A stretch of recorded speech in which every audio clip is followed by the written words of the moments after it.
Hello, once again. I am going to teach you modal verb could.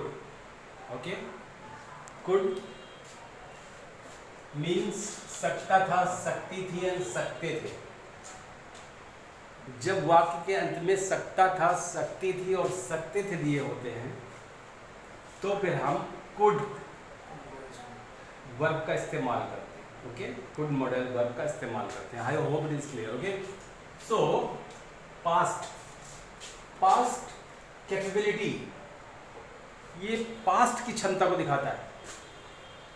भूतकाल जो past में जो हो चुका है उस क्षमता को बता रहा है. पास्ट कैपेबिलिटी, एबिलिटी योग्यता, और पॉसिबिलिटी में संभावना, ये पास्ट की संभावना को बताता है जो नहीं हो सकी. ही कुड डू, कर सकता था लेकिन कर नहीं पाया. राइट? तो this is the way how we can identify these translations. Okay, Yes. so look, right now structure is here: subject plus could plus first from the word plus object plus other word. Okay, look here, वह अंग्रेजी बोल सकता था. Now first subject, here subject mean वह सकता था, could बोलना, speak, object English, वो अंग्रेजी बोल सकता था, ही कुड स्पीक इंग्लिश. वो अंग्रेजी नहीं बोल सकता था तो he could not speak English. क्या वो अंग्रेजी बोल सकता था? Interrogative sentence, could he speak English. Okay, Yes. और now the second example is here, वह बाइक चला सकता था. Look here, he could drive a bike, he could not drive a bike, या ही कुडंट, शॉर्ट में इसको couldn't बोलते हैं. He couldn't drive a car bike. Okay, क्या वो आप बाइक चला सकता था? Could he drive a bike. Okay, Yes. So look here, इसको हम और तरह से भी बना सकते हैं. जैसे हमने कैन को बताया था आपको. ठीक, अमेरिका में इसको कैन बोलते हैं. कैन, कैन हम लोग यहाँ कैन बोलते हैं. कैन, कैंट हम लोग बोलते हैं. कांट वो लोग बोलते हैं can't. Right?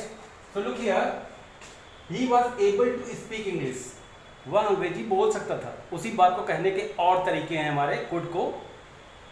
He was not able to speak English, वो अंग्रेजी नहीं बोल सकता था. क्या वो अंग्रेजी बोल सकता था? तो was he able to speak English? Right? Yes. Could की जगह हम was का प्रयोग कर रहे हैं. Look here carefully. Right?